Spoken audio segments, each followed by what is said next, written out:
And right now, here's the inside of the unit. And I've got a big stainless water pan down there and a rack, and I can actually put 2 racks in here if I'm doing fish. And we'll lay the ribs right on top of the rack, not wrapped at all. So up in there you can see the flames merrily burning away, and what they do is they heat this steel box right here. Okay?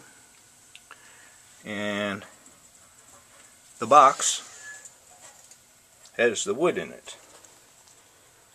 Alright, and the lid fits tight enough that it doesn't allow the wood to catch on fire.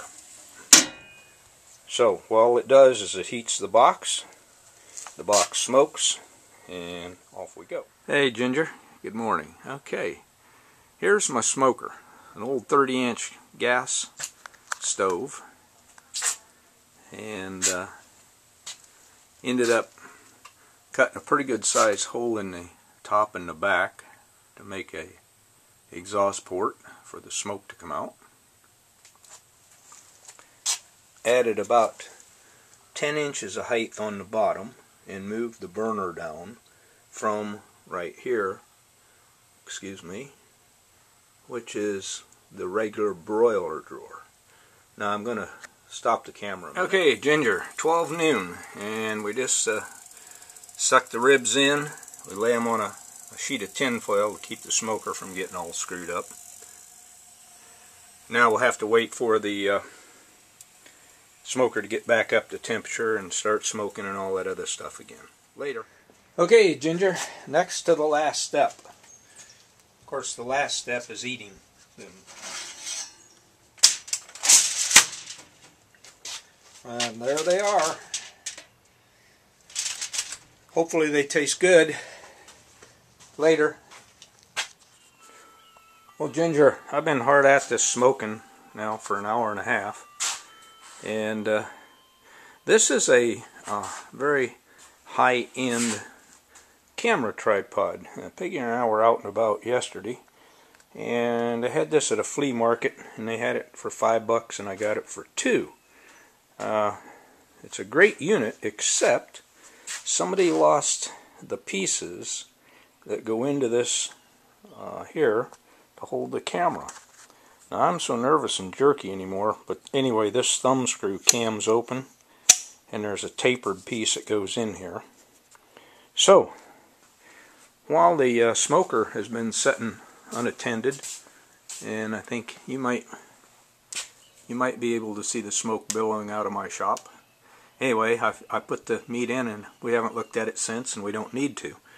But I made these little aluminum pieces here, and they don't look like much, but they've got a taper on each side, so they have to fit that slot perfectly, and when that little unit cams shut, it locks it in place. So you got to have one of these for each camera or whatever you're going to put on it. And then there's a rubber piece I'm going to contact cement to the top. So anyway, that's what we've been doing for an hour and a half. And here's a bird's eye view of the shop. I got crap laying all over, projects, and there's my favorite old milling machine, and that's what I made those pieces on.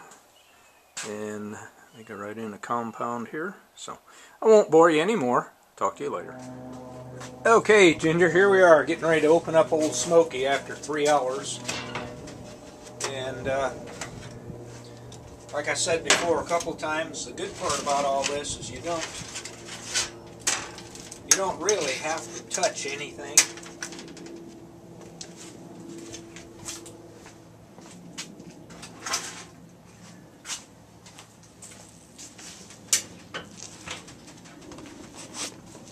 Alright, I'm going to spin you around over here. And hopefully you can see those. They're looking pretty good to me. And what we do is, this is a recipe off of the internet. And we take a little bit of Parquet margarine, squeezable,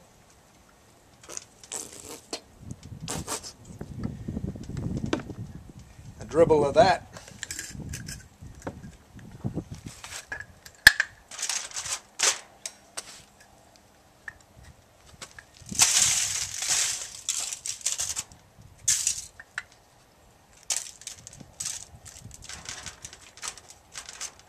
Brown sugar.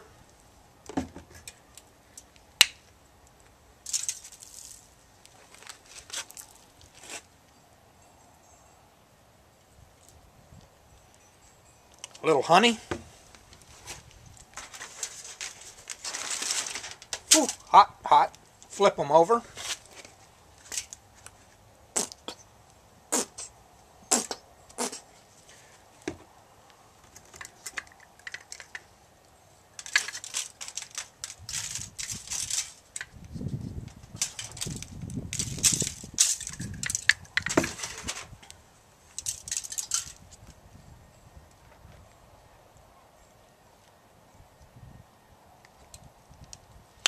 Same thing to the other side, and then simply wrap them right back up.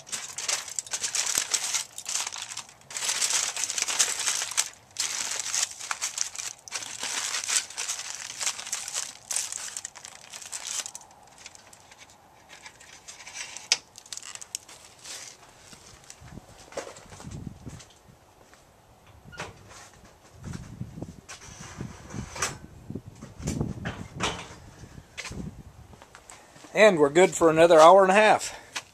So, there you go. Later. Alright, Ginger, we're back. It's 4:30. We put this thing on at noon time. So, we quit doing the smoke thing a while back. Because after about 3 or 4 hours, it really doesn't absorb any more. So, I don't know if you can see it, but the bones are showing. I'm going to pull out. So now what I'm going to do is try to get this out of here without burning myself. And we're going to put a coat of barbecue sauce on them and put them back in here for about 30 minutes more. And that will give them the final glaze.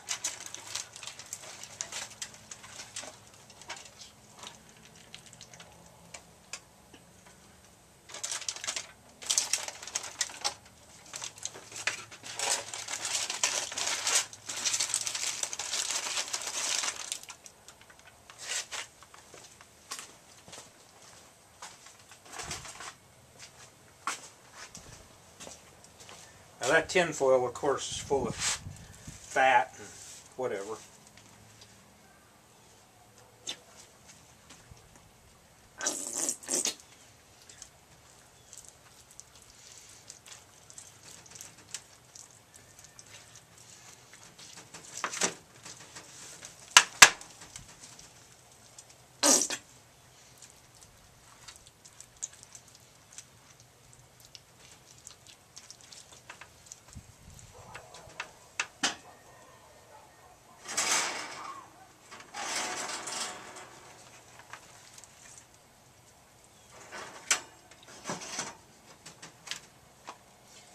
Okay,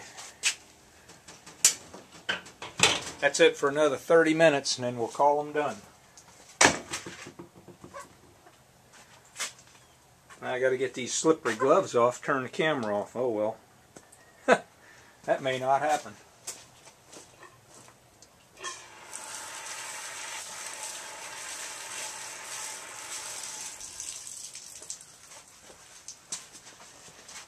This may be a real long recording.